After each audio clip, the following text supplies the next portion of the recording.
The first thing that tells you a house is wrong is not the silence, it's the way the light bends. In Ethan's hallway, the bulb threw a sickly oval across the rug, and under that oval, everything looked thinner, like a life left in negative space. I stood in the doorway with the box the detective had given me and felt, for the first time, how much room was made by one absence. I hadn't meant to be the one to spend the night there. I'd meant to do the sensible things, sign the paperwork at the station, take a handful of his clothes, maybe sit in the kitchen with his mother for an hour, and say the socially required things that come out like canned sympathy. Instead, the town did what small towns do when something unbearable happens. It tightened, and then it nudged. "You should be the one to bring his guitar," Mara, his sister, told me with a look that was gratitude and accusation wrapped in the same face. "You knew him." So I brought the guitar and some shirts, a pair of shoes I figured his mother would like to keep, and a light in my pocket because the detective had warned me the power sometimes tripped out when the storm rolled through the week before. The house had always been Ethan's in the way some people live inside a color. On good days, its living room looked like a thrift store museum of his jokes. A coffee table scarred with bottle caps, a sarong draped over the back of the couch from a trip he never fully described, a wall lined with posters of the bands we pretended to like before we actually did. On bad days, and that night was the worst, the rooms kept the precise shape of the last few months. Cheap takeout boxes folded like origami, a stack of unopened letters, a cracked phone charging on the opposite end of the couch. It felt obscene to sort. Grief has a moral geography I'm always trying to learn. You do not move someone's socks the way you would if they were late on a plane. You do not fold a shirt with the indifferent efficiency you use on your own. There are unwritten, painful rituals. I set the guitar gently against the couch as if it might wake him, and I ran my fingers over the frets the way you check a pulse you do not want to stop. There were police tapes still ghosting the doorway, yellow and brittle enough to crumble under my palm. Detective Keene had given me a small envelope, a plain piece of paper with the times and the name and the thing the report insisted upon: cause pending. The way a bureaucratic phrase flattens terror into paperwork is one of those late-stage cruelties grief teaches you to expect. Mara had left a lamp on in the kitchen and a pot of tea gone cold. "Phone's on the counter," she'd told me when she hugged me like she was trying to keep her bones together. "Take whatever you need. Don't touch the bedroom." The last clause came like a quiet, brittle command. "Please." I didn't obey. Not because I'm reckless, though I am sometimes, but because there is a place inside you where questions termite themselves until curiosity becomes urgent. The bedroom door was closed, and a string of sleep that wanted to be privacy knotted the handle. I remember standing before it, thinking, there are small moments in life when you test the world. Sometimes you knock and it answers. Sometimes you open a door and you find the thing you never imagined. The house smelled like lemon cleaner and cigarette smoke and a faint sweetness that might have been candle wax or something else. I paused at the threshold and listened. The house made the kind of small noises that happen without intention in the dark. The refrigerator ticking, a distant fan, the plumbing settling like an old man shifting in a chair. And yet, there was another sound. almost beneath hearing, a thread of something like fabric shifting, like a sleeve against skin. It could have been the wind. It could have been the house settling. It could have been me, cataloging the angles of the room like a forensic artist at the edge of someone else's life. I stepped in. Ethan's room was a small, stubborn place he'd never bothered to redecorate. Posters overlapped like the pages of a cheap calendar. The desk, where he wrote notes for songs, had more coffee rings than workspace. The bed looked like a boat tethered to the shore, sheets folded in an undulating, exhausted way. On the bedside table, a mug held the fossil of dried tea. The phone lay face down. I lifted it with the same reverence people reserve for things that might still be warm. There were messages. A lot of the ordinary digital flotsam that is our modern way of trying to be present for each other. Memes, a shared playlist, an invitation to a band meeting that read, "We still on for Thursday?" There were also a few exchanges that did not sit well in the stomach. Messages that landed like small stones. The last one he received from me was a picture of the guitar with a stupid caption, "Don't make faces at the fretboard," and a little emoji I now felt embarrassed by. He had replied once with 3 dots, and then not. I stared at those gray ellipses until the room blurred. I should not have been surprised to find a note tucked under the lamp. A folded square of scrap paper in Ethan's looping handwriting. He had a way of writing like he was skirting the dangerous parts of sentences, always leaving the hardest edges for someone else to file. This note was different.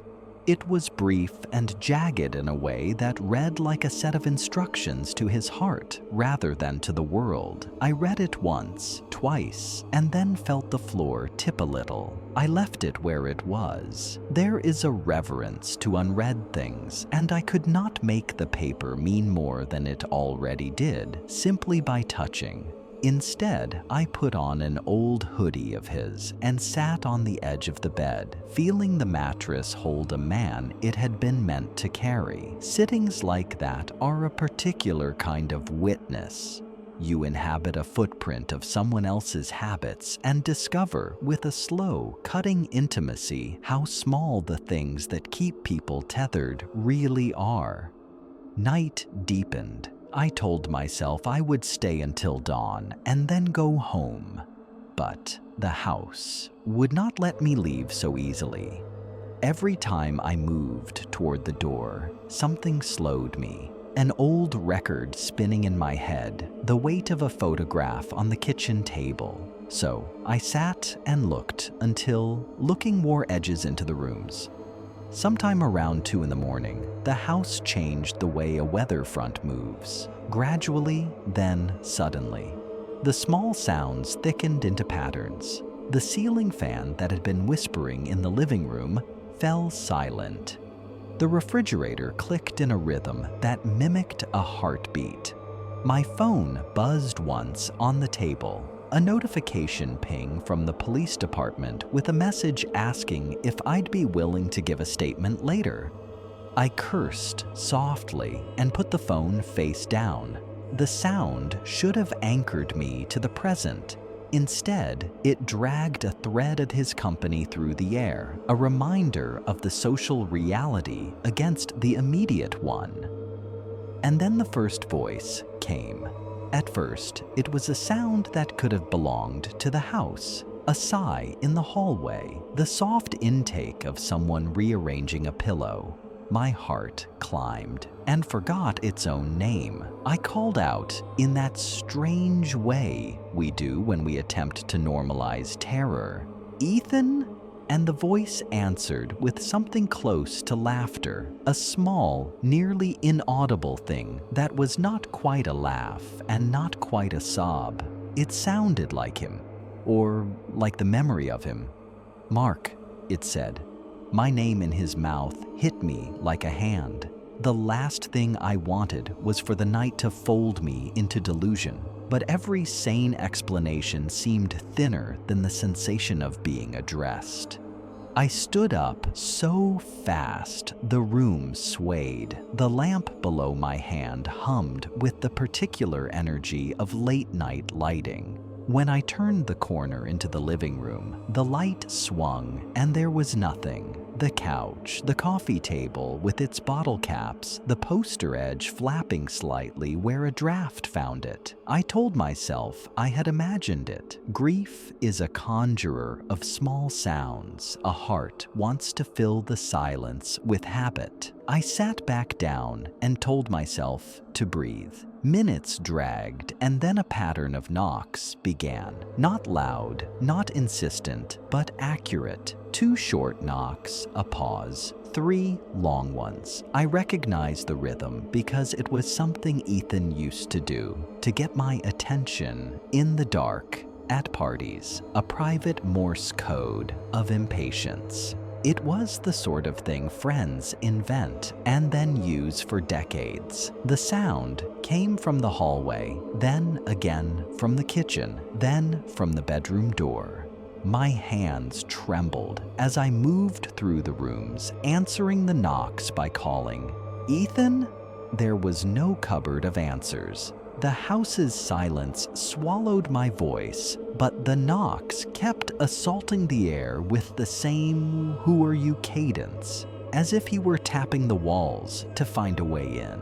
There are 2 kinds of fear in houses after someone dies. One is the fear of an intruder, a practical, prickly animal that makes you check locks and windows. The other is the fear that the house itself has rearranged its rules, that the furniture keeps a memory you cannot navigate. I switched on every lamp and every light I could find. The bulbs hummed back. The knocks stopped. A draft moved through the room, carrying the smell of cigarette smoke and something floral I did not have a name for. I sat in the pale light and tried to piece together the rational skeletons of my evening. I called his mother because some part of me trusted the simple currency of human conversation. She picked up sleepily. Her voice was small but steady. "Are you there? Please, be careful." She thanked me for bringing the guitar and then, after a pause, asked whether I had seen anything strange. "No," I lied. "No, everything's fine." I did not tell her about the knocks or the voice. My brain, which is very practical about certain things, decided to file these phenomena under advocate for sedation. Later, the house conspired against my tidy cataloging. A record started playing in the kitchen, an old vinyl Ethan loved, one that had skipped for years because a scratch in the groove always caught the needle. The sound came from a quiet corner where a small vintage player sat like a totem. I hadn't thought to wind it. I stood and listened as a thin, familiar guitar line filled the room. The song was one of ours, something we'd both pretended to know the lyrics to when we were too young to get them right. The needle hesitated at the chorus, and then continued as if pressed by invisible fingers. On the coffee table, there was a Polaroid picture I had not noticed before, half hidden under a pile of mail. Ethan and me, 10 years younger, sticky from a beer we'd pretended was ours, cheek to cheek, the world around us blurred into euphoria. The film's white border had been scribbled on with a heart and a date. Tonight, my stomach clenched. I picked it up and the edges were warm. Warm. That was the first real leap from rationality to the possibility that something else had walked into the house. Warmth is not something that lingers in paper unless a hand has been there only moments before. I told myself it was residual heat from the record's needle, a poetic overlap, I told myself a dozen reasonable things, and they felt like clumsy bandages over an artery. The house was no longer merely quiet. It was insistent. Objects moved in small, particular ways. A mug shifted an inch on the counter. The radio blinked to life in static that resolved into my friend's favorite late-night talk show host. His voice softened and quick, like a friend pretending to be more awake than he was. The room smelled faintly then of rain and guitar strings. A jacket that had been hanging on the back of a chair slipped to the floor with the resigned, precise sound of cloth giving up its alignment. Each small happening read like a paragraph in a book your hands didn't want to keep putting down. Guilt is a generous interpreter. It will sow significance into coincidence if you let it. The more the house answered me in small, insistive signs, the more my mind returned to the last weeks we had shared. Ethan had been thinner. He had started to miss things he'd otherwise never missed. Rehearsals, messages, plans. We had spoken on the phone the week before. A jittery call where he laughed too easily and then told me he'd been tired. I had listened, then grown impatient with my own busyness and promised to stop by the next day. I did not go. That unkept promise traced itself through me like a leash. When you spend an hour in a house that insists it is not empty, you begin to hear things that are not sounds, but meanings. Once, in the kitchen, the refrigerator door swung open of its own accord, and a single beer can pitched forward and rolled toward me on its side. It stopped at my sneaker like an offering. Written in black marker across the top was a joke only Ethan and I understood, the kind of inside gag that forms the scaffolding of friendship. I laughed because laughing was a protocol my body insisted upon, and in the laugh was the thin salt of terror. I wanted to leave. I wanted to take the guitar, the photographs, the beer can, and run to the street and admit that I had stayed too long in the orbit of his absence. Instead, I sat at the edge of the kitchen island and began to talk, a foolish, self-preserving mea culpa. I told the house about the promise I had broken. I told it about the text I had never sent, the apology I had not written. The response was a voice, not a dramatic, cinematic voice, but a whisper like a guitar string reverberating just beyond a fret. "Stop," it said, then softer, "Don't." The laugh I recognized, the cadence of him saying my name as a soft complaint. "You always talk like you're fixing things," it said, and the humor in that crack hurt. If anything in the house could be categorized as his presence, it was the humor, small, testy, and relentless. I cried then, without fanfare, the kind of dry, lone crying that is more a release of pressure than a grand performance. The house hummed around me like a patient animal. For a long time, there was only my breath and the record that had played itself to the outro. It felt like conversation with someone who had the manners to let you speak last. There are cruel consolations in ghost stories. The myth that the dead get to say the last thing, or that death will make someone speak the truth they had been unable to speak in life. Real grief is not such a tidy narrative. Most of the answers you want are swallowed in the dark. But one small truth came clear to me in that kitchen at 3 a.m. The thing that had been missing wasn't only his presence, it was the possibility of difference. I had wanted so strongly for a reason that I could understand, for a simple explanation that would absolve me of small failings. The house seemed to know that and, in its own way, refused to hand me the comforting object. At some point, exhausted and still trembling with adrenaline and confession, I crawled onto the couch. The television was off. The city outside was a smear of sodium lamps, and the rain tapped a gentle Morse on the window. I put my head on Ethan's old jacket and fell into a nightmare flicker sleep. Dreams in the wake of loss are messy with the dead.